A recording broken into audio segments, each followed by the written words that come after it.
"That's him, Mom. Call 911 on that bum." Tyler Whitmore's voice cracked as he jabbed a trembling finger toward the small log cabin where I was crouched over my fire. The boy was gasping for breath, stumbling through the pine needles as if he'd just outrun a ghost. I hadn't even risen from my spot when his mother, Karen Whitmore, was already on her phone, nails clicking furiously against the screen. "There's a suspicious man trespassing on community land," she snapped, her voice dripping with the kind of arrogance that comes from wealth without wisdom. To them, I was just some drifter in worn camouflage, unworthy of their polished mountain retreat. Moments later, 3 police cruisers barreled down the dirt road, sirens shattering the still evening air. Karen rushed forward, flailing her arms like she was guiding in a jet. "There he is. Arrest him!" she cried, pointing at me with theatrical flair. I stayed seated, calmly tending the fire as if entitled neighbors and overeager cops were nothing more than background noise. The first officer to step out was Sheriff Collins, a seasoned man in his 50s, his face weathered from decades of dealing with humanity's worst behavior. He approached with an easy stride, hand resting on his belt, then stopped abruptly. His eyes met mine for a single heartbeat, and everything about him changed. The laid-back sheriff vanished, replaced by a posture sharp and formal. He straightened, heels clicking together, and spoke words that made Karen's confidence collapse in an instant. "Yes, Major General." Her mouth fell open. Tyler instinctively stepped back. The other officers snapped to rigid attention, their casual air gone as if they'd suddenly stepped onto parade grounds. "What a broken bar, what is this?" Karen's commanding tone faltered, replaced by confusion and the first traces of fear. Collins turned toward her, voice heavy with authority. "Ma'am, this is Major General Marcus Blackwood, United States Army, retired just 6 months ago. He has every legal right to be here." I finally rose, brushing the dirt from my palms, and reached into my jacket. Karen flinched, no doubt expecting a weapon. Instead, I pulled out a manila folder and handed it to Collins. "These are the original transfer papers from the Department of Defense, dated March 15, 1987, I explained, keeping my gaze fixed on Karen as her complexion paled. "This cabin and the surrounding 47 acres were granted to my family in recognition of classified service." Collins studied the paperwork carefully, nodding at the seals and signatures that left no room for doubt. Karen snatched the folder, skimming the pages in desperation, hunting for some loophole that might restore her authority. "This can't be real," she muttered weakly, but she already knew the truth. Collins cleared his throat. "These appear to be legitimate federal transfer documents. The general has every right to remain." Tyler shifted uncomfortably beside his mother, caught between her frustration and my calm assurance. Karen's mind was clearly racing, already plotting another angle. The police, satisfied, prepared to leave. Karen held on to the papers like they were toxic, her perfect hair slightly undone from her earlier dramatics. "I'll be checking the authenticity of these papers myself," she hissed, her tone carrying the promise of a future battle. "Don't get too comfortable, you won't be here long." The look in her eyes went beyond property disputes or hope politics. It was personal, though I couldn't yet recall why. Collins returned my folder with a respectful nod, and as the cruisers departed, I was left with the fire's glow and the uneasy certainty that this was just the beginning. By the next morning, my kitchen table looked more like a war room. Maps, county deeds, and yellowed clippings covered every inch as I pieced together the history of Pine Lake Estatesa and a long, tangled connection between the Blackwoods and the Whitmores. The coffee pot gurgled while I traced survey maps from the early 1980s, when the area was still military-controlled during the final stretch of the Cold War. My grandfather, Colonel John Blackwood, had been stationed here, using the cabin as a base for supply runs that never officially existed. The turning point came in 1987, when the military began offloading certain properties into private hands. Councilman Robert Whitmore offered a substantial sum to acquire the cabin and its surrounding acreage, claiming it was for a resort development. But my grandfather rejected the deal, citing security concerns and the location's ongoing strategic value. What the official report didn't say, but what I could sense between the lines was that John Blackwood didn't trust Robert Whitmore. What followed was a paper war, documented in increasingly hostile letters. Robert Whitmore was used to getting his way through money and connections. But the Army played by its own rules. When his offer was denied, he escalated his campaign, reaching out to Senator Sabrokenbar. Robert Whitmore hadn't taken rejection lightly. The archived letters revealed how he tried to leverage senators and defense contractors who owed him favors. But no matter how much pressure he applied, the Army didn't bend. His final letter dripped with frustration, just before the military formally transferred the property to the Blackwood family in recognition of extraordinary service and sacrifice. For Robert, it was a bureaucratic door slammed in his face, ending his ambitions, at least on paper. I was still sifting through those records when a knock rattled the cabin door. Through the window, I spotted young Tyler Whitmore shifting uneasily on my porch. Without his mother looming behind him, the boy looked far less bold and more like a student waiting outside the principal's office. The moment I opened the door, words came spilling out of him. "Mr. Blackwood, yeah, I'm sorry about yesterday. Mama Brokenbar, she gets a little carried away about property disputes, and she's been under pressure with the whole lately." He couldn't keep his eyes still, flicking around the cabin as if trying to memorize every detail, his hands trembling slightly. "Your mother seems unusually invested in this place," I said, leaning against the door frame and watching his reaction. Tyler flushed, staring down at his shoes like he'd just been caught in a lie. "She's just a Brokenbar protective of the community," he muttered, though the lack of conviction in his voice betrayed him. I invited him in for coffee, partly out of curiosity, partly because I suspected he knew more than he wanted to admit. Sitting at the kitchen table surrounded by old maps, records, and yellowed files, his nervousness only deepened. "So," I said casually as I poured his drink, "what exactly is your mother building down by the lake?" He nearly dropped the mug. Panic flashed across his face before he stammered, "Building? I don't know what you're talking about. There's no construction." But his voice cracked, and sweat beaded on his forehead despite the cool morning. I slid a document across the table. One of the county building permits I'd unearthed. It called for underground utility lines and concrete foundations, just yards from my property's edge. Strangely, it included no environmental studies, which was unheard of for lakeside development. Tyler's face drained of color as he read, his hands shaking so badly that coffee spilled onto the table. He shot up from his chair. "Yeah, I should go, Tyler." My voice carried enough authority to make him freeze mid-step. "If something's happening that you're not okay with, you can talk to someone. You can talk to me." For just a moment, I saw the truth flicker across his face, of fear, guilt, and maybe even a desperate need to confess. But then the mask slid back into place. "Everything's fine," he forced out through clenched teeth before leaving in a hurry. That night, Pine Lake seemed wrapped in darkness heavier than usual, and then I heard a faint, muffled, human, a voice calling for help. My pulse quickened as I grabbed a flashlight and slipped into the trees, moving silently the way my training had taught me. The voice grew clearer, female, desperate, and it seemed to rise from beneath the ground near the supposed construction site. Just as I reached the perimeter, a figure emerged from the shadows. My beam caught Tyler's face, pale and haunted.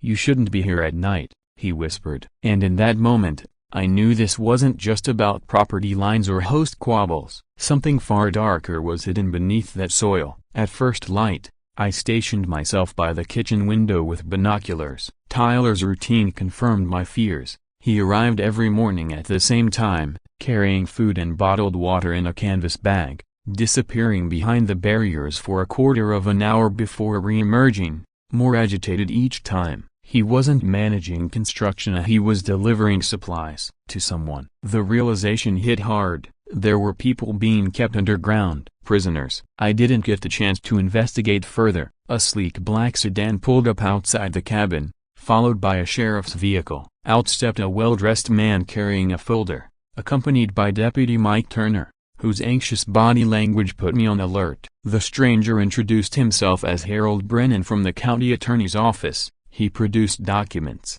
claiming they authorized my removal. "Mr. Blackwood, you're in violation of environmental protection laws," he announced smugly. "This land has been declared unsafe for habitation due to groundwater contamination." I examined the paperwork with the same precision I once reserved for enemy intelligence reports. The formatting was off. The case number didn't match county standards. The environmental data looked like it had been copied from a generic template, and the judge's signature clearly a photocopy. "This is a forgery," I said evenly, handing the papers back. I handed the fake order back to Brennan, watching the smug confidence drain slightly from his expression. "And Deputy Turner here knows it's a fraud, don't you, Mike?" The deputy's face flushed crimson. He avoided my eyes, mumbling something about just following instructions and delivering papers. Brennan, however, held on to his bluff. "Mr. Blackwood, it doesn't matter what you think about these documents. You have 24 hours to leave this property, or you'll face contempt of court." His tone carried the practiced arrogance of a man used to steamrolling people who couldn't fight back. Unfortunately for him, I'd stared down threats far more lethal than a county lawyer playing games. "Harold," I said deliberately, stripping away his professional armor by using his first name, "before you dig yourself any deeper into the hole Karen Whitmore is paying you to crawl into, you might want to remember the federal penalties for forging court orders and impersonating judicial authority." I held up my phone, displaying the photos I'd already taken of his paperwork. "I've sent copies of your little forgery to the FBI's white-collar crime division, complete with a breakdown of every inconsistency. They're very interested in exposing small-town corruption." Brennan's face paled, his mask slipping as the weight of what I'd just said sank in. Deputy Turner stepped back as if already weighing whether his pension was worth risking federal prison for Karen Whitmore. I leaned in, keeping my voice calm but with the edge I'd once used in interrogation rooms. "You're going to get back in your car and leave. And Harold, you're going to tell whoever hired you that their next move had better be legal, because I'm not the kind of man you can bully with fake paperwork." They left quickly, gravel spraying behind their tires like guilty men fleeing a crime scene. It was clear now I needed answers straight from Tyler. I found him later near the construction site, emerging from behind the barricades with the same haunted look in his eyes. This time, I was waiting. "Tyler," I called, stepping into his path, "we need to talk." His body tensed, eyes darting like a cornered animal. "I can't. Mom said I'm not supposed to come near you." His voice cracked under the strain of carrying secrets too heavy for his age. "Your mother just tried to have me evicted with fake court orders," I replied, studying his face. He didn't look surprised. He already knew what she was capable of and the knowledge was eating him alive. "Tyler, whatever's going on here," he broken bar. I gestured toward the site. "It's not about permits, is it?" The dam finally broke. Tears streamed down his face as he whispered, "She's my mom." The words came out broken, like a confession he'd been holding too long. I told her it was wrong, but she said we were too deep already. "If I don't help, we all go to prison." His shoulders shook under the weight of his own guilt. I softened my tone, the same way I had once with terrified civilians overseas. "What is she doing down there?" "There are people," he finally admitted, voice trembling. "6 of them, locked up underground. I'm the one who brings food and water." He swallowed hard, eyes filling with shame. "One of them a broken bar, Isabella. She's my age. She speaks Spanish and English. They grabbed her 3 months ago when she came through from Mexico." "And his voice cracked. I think I'm in love with her, which makes me the worst person alive because I'm helping keep her prisoner." The pieces snapped together in my mind. Karen's scheme wasn't about property or hope politics, it was trafficking. And her son was both a pawn and a prisoner of her crimes. "Tyler," I said carefully, "are you willing to help me free them?" He looked up, eyes wide, desperate, like a drowning man spotting a lifeline. "Yes," he whispered. "But if she finds out I told you anything a broken bar, she'll kill us all." His phone buzzed in his hand. He glanced at the screen, his face turning white. He showed me the message, his hands trembling. "I know you've been talking to the soldier. Come home now or Isabella pays the price." "She knows," Tyler whispered in horror. "She always knows everything." Engines growled in the distance. Through the trees, I saw dust clouds rising, 3 black SUVs speeding toward my cabin. Tyler clutched his phone like it was a shield. "She's bringing Morrison and his crew," he gasped. "These aren't local thugs. They're professionals, the kind of men who erase problems permanently." I grabbed him by the shoulders, forcing his eyes on me. "Listen, Is there another way into those tunnels, somewhere your mother doesn't know about? His eyes lit up with sudden realization. Yes, there's an old drainage pipe that connects to the main chamber. I found it by accident a month ago. We moved quickly toward my cabin. Inside, I revealed a hidden compartment stocked with supplies and gear most people wouldn't expect from a retired old man. Tyler's eyes widened in disbelief as I opened the concealed panel. Inside the hidden panel, I revealed an arsenal that looked more like a military outpost than a retiree's cabin. Radios, tactical gear, and enough firepower to repel a small invasion. Tyler's eyes widened in disbelief. "Who are you really?" he asked, his voice filled with awe rather than fear. "I told you who I was," I said evenly while checking the charge on a secure radio. "But 3 decades in military intelligence teaches you to always expect the unexpected."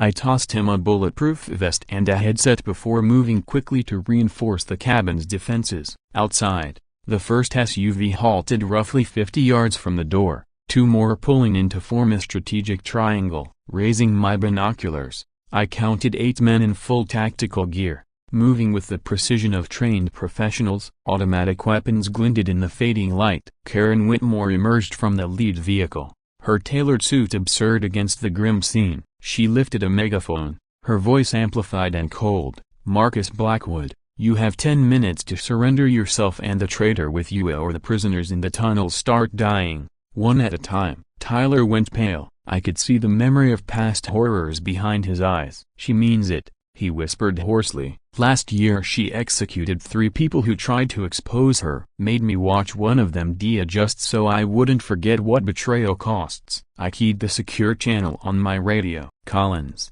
this is Blackwood. Hostage situation. Multiple armed suspects. Human trafficking confirmed. Need immediate federal support." The sheriff's response came almost instantly, his voice steady. "Reinforcements are 15 minutes out, General. Can you hold?" "Roger that." I gave Tyler a grim smile. "Time to show your mother that you're stronger than she ever believed." The plan was simple. Tyler would use his knowledge of the tunnels to free Isabella and the captives while I distracted Karen. But before he left, we had another card to play. I set a camera on the windowsill and nodded to him. "Tell the world what she's done." Though his hands trembled, Tyler's voice stayed firm as he confessed on video everything he knew about his mother's trafficking network, her cartel ties, the whole rotten empire. As he spoke, I uploaded the footage to every platform, tagging media outlets and embedding our live coordinates. Within minutes, the story was exploding online. Karen's shouts over the megaphone grew increasingly frantic as her men reported the viral spread of the video. "You've made a deadly mistake, Blackwood," she shrieked. "I have allies in Washington. This ends tonight, and by tomorrow none of this will exist." While her fury consumed her, Tyler slipped out the back, vanishing into the forest like a shadow. Through my headset, I could hear the whir of approaching helicopters. Federal response was moving faster than I'd anticipated. But Karen had snapped. Rage consumed her. "Morrison!"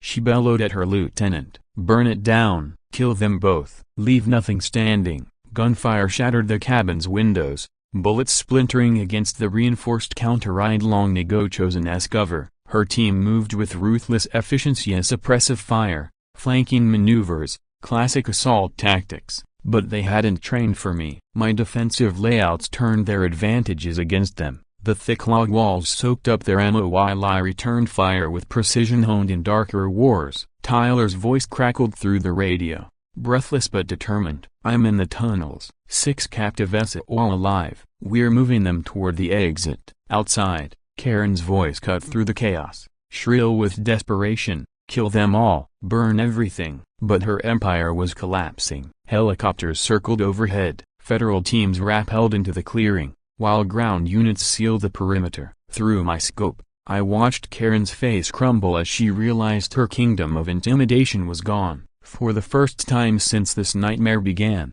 I allowed myself a small smile. Reinforcements had arrived. But before relief could take root, Karen screamed, pulling a detonator from her jacket. "If I can't keep this land, no one will. I've got enough explosives under those tunnels to sink half the lake." Tyler's voice came through my radio, shaking with panic. "She's not bluffing. There are charges everywhere down here. We need to move fast." Above us, Helicopters hovered like steel vultures. Agents in tactical gear dropped into the clearing, led by a calm, commanding voice over the comms. "This is Agent Rachel Morris, FBI Human Trafficking Task Force. Multiple suspects identified. Securing the site now." What struck me most wasn't their precision, but how quickly they'd arrived. Almost too quickly, like they'd been waiting for the signal. Karen's fury erupted. "You don't understand. I have connections. Senator Williams owes me favors. I've been feeding intel to Washington for years." Agent Morris advanced steadily,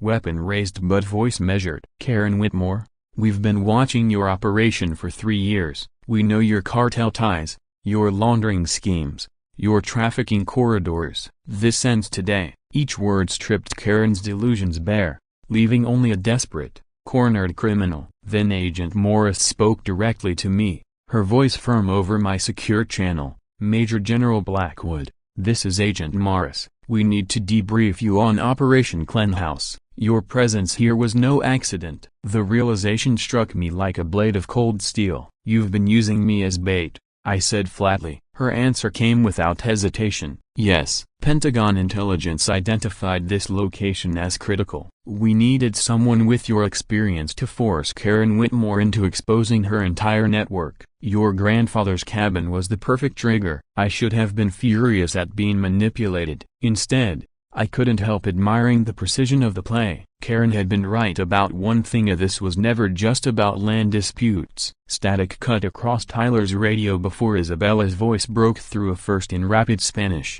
then in steady English. "Tyler, tell them I know where my father hid evidence on the cartel's U.S. operations. Karen doesn't realize I'm Governor Morales's daughter, or that I've been undercover, gathering intel while pretending to be just another victim." The revelation shifted everything. This wasn't only a rescue mission anymore, it was about taking down an international syndicate with roots deep in government. Agent Morris continued issuing comm updates while her agents closed in around Karen's dwindling forces. "The Los Hermanos cartel has funneled over $50 million a year through Karen's hoe. They're not just smuggling people, they're running drugs, weapons, and even logistical support for terrorist cells across the continent." Tyler's voice came back over the line, tight but steady. "Isabella says her cell has computer drives hidden in either records of finances, messages between Karen and cartel leaders. She's been documenting everything for 3 months, waiting for this chance." Karen's rage twisted into panic as the walls of her empire crumbled. She shouted at Morris,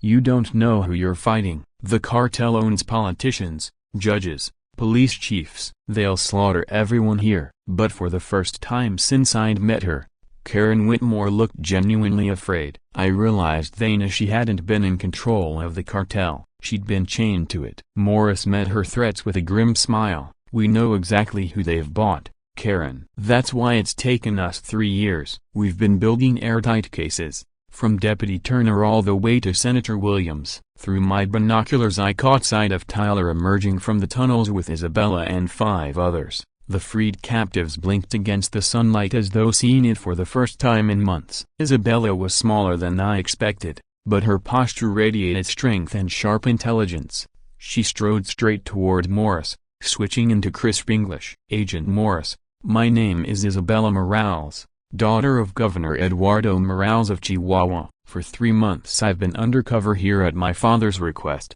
collecting proof of the cartel's American operations." Her statement left the agents stunned and Tyler visibly shaken, realizing the woman he loved had never been a victim at all, but an operative. Karen's face drained of color, rage melting into horror as she understood Isabella's testimony would collapse not just her estate, but the entire Los Hermanos network. "You treacherous little," Karen screamed, raising a detonator high. "If you've been spying on us, you've doomed everyone. The cartel will hunt down every soul present." Morris reacted instantly, signaling her team while keeping her weapon locked on target. "Karen, put it down. You're surrounded. Your cartel allies are being arrested right now in 17 locations across 3 nations. It's finished." But Karen's eyes burned with the madness of someone who had nothing left. Her voice dropped into a chilling whisper, "If I lose everything, no one leaves alive. I'll take us all." The detonator's light pulsed red in her trembling hand. Agents scrambled to pull civilians out of range.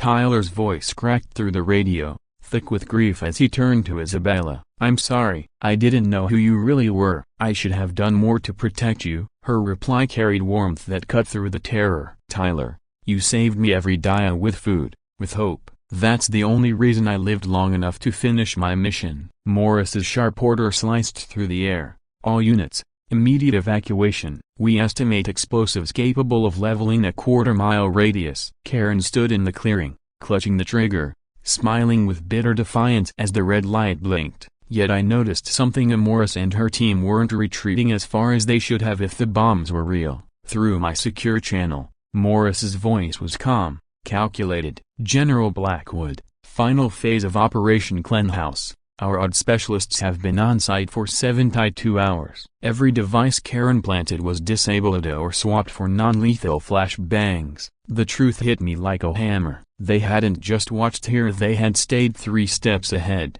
twisting her paranoia into her downfall. Isabella's voice returned over the radio, steady and professional. "Tyler, the drives are hidden in a waterproof case behind the loose stone in cell 3. They hold financial records, a proof of every official on cartel payroll for the last 5 years." Tyler vanished back into the tunnels, determination written on his face. His love for Isabella was now braided with deep respect for her courage. Meanwhile, Karen began to falter. She noticed the agents weren't fleeing in panic as she'd expected. Her sneer weakened when Morris stepped closer, speaking like a gambler holding the winning hand. "Karen, your insurance policy is worthless. We've been inside your circle longer than you realize. Deputy Turner has been feeding us intel for 8 months. He faced corruption charges. Cooperation was the only thing keeping him out of prison." The name hit Karen like a blade. "Impossible," she muttered, but without conviction. "Turner took more cartel money than anyone. He's been loyal." Morris held up a recorder.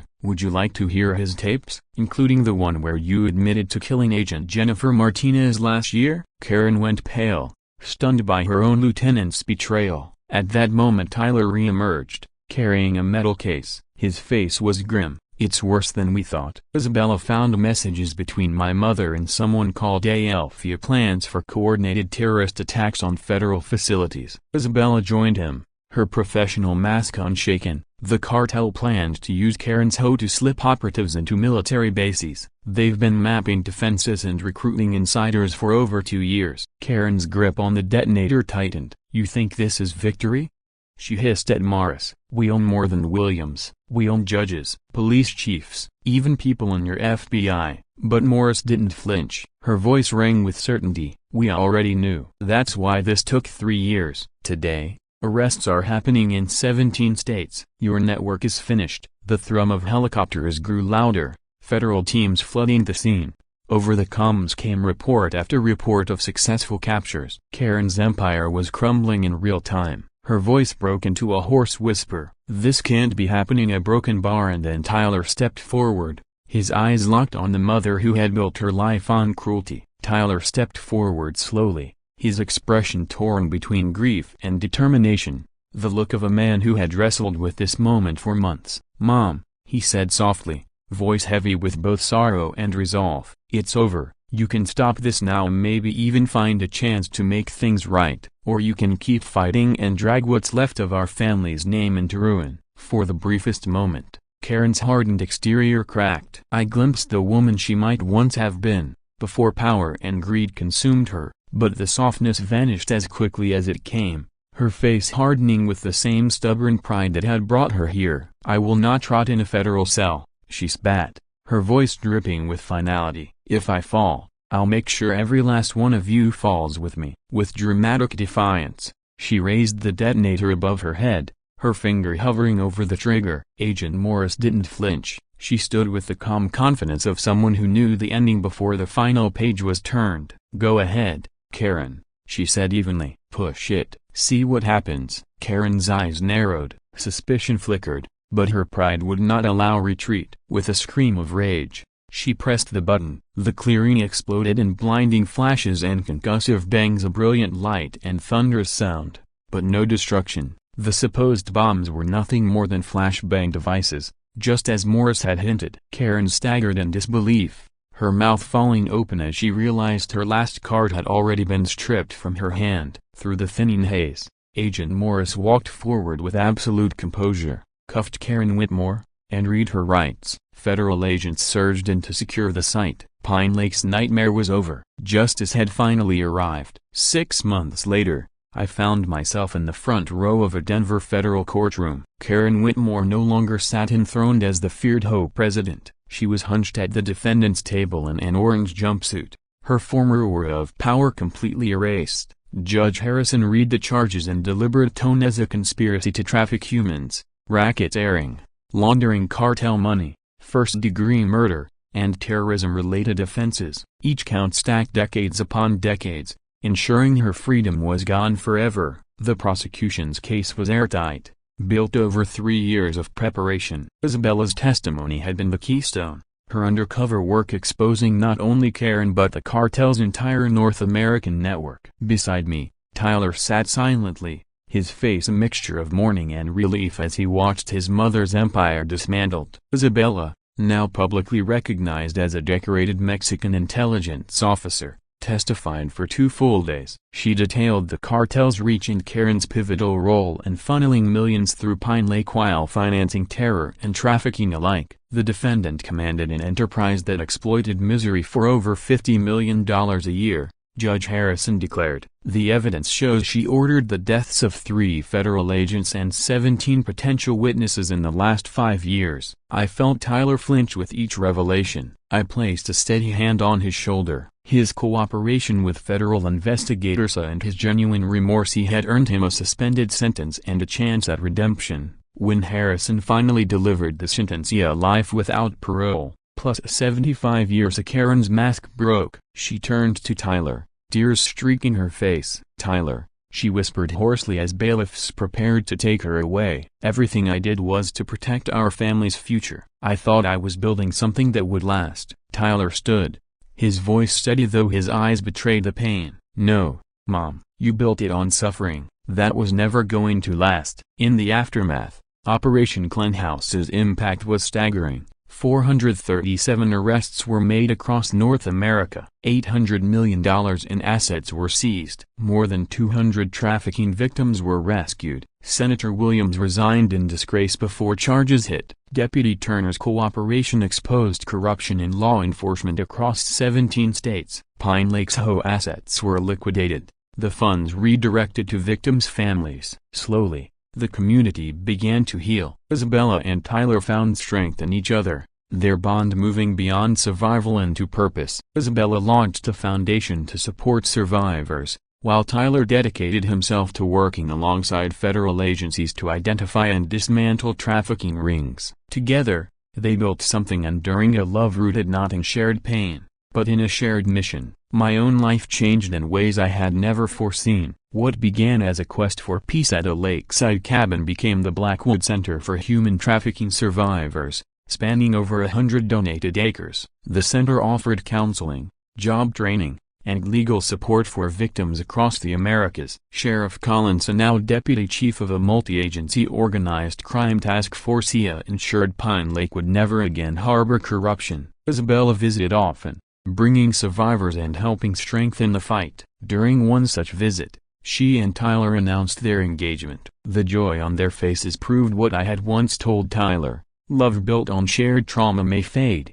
but love built on shared purpose can endure forever. President Hayes, my old friend Patricia, had awarded me the Presidential Medal of Freedom and asked me to serve as a special advisor on global trafficking issues. The work was demanding, but it gave new meaning to my so-called retirement. And yet, sitting on my porch at sunset, watching the lake shimmer gold, I often thought back to how it all began. The Pentagon had once used me as bait, and though it felt like betrayal then, I realized now that some missions choose us. Karen's greed had been her downfall, but in her ruin, a vast network of exploitation had been exposed and dismantled. The war wasn't over. My secure phone rang, its tone sharp and familiar. "General," came Agent Morris's voice, urgent and steady. "We've got a situation in Florida. Another president. We think she's tied to one of the trafficking cells that survived Los Hermanos collapse." I smiled, already reaching for my travel bag. "Rachel,"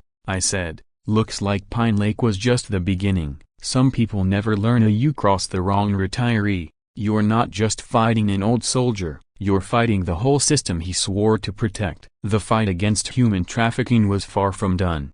But I had learned that sometimes the sharpest weapons weren't rifles or medals, they were a weathered cabin, an unbreakable will, and the belief that justice may be delayed, but never denied. Love had risen from the ashes of darkness, reshaping destinies. Tyler's journey from reluctant accomplice to hero proved that courage isn't the absence of fear, it's the choice to do what's right even when everything feels wrong. His love for Isabella didn't just save her, it redeemed him, and through their shared mission, brought justice to countless victims. True love doesn't simply conquer, it transforms.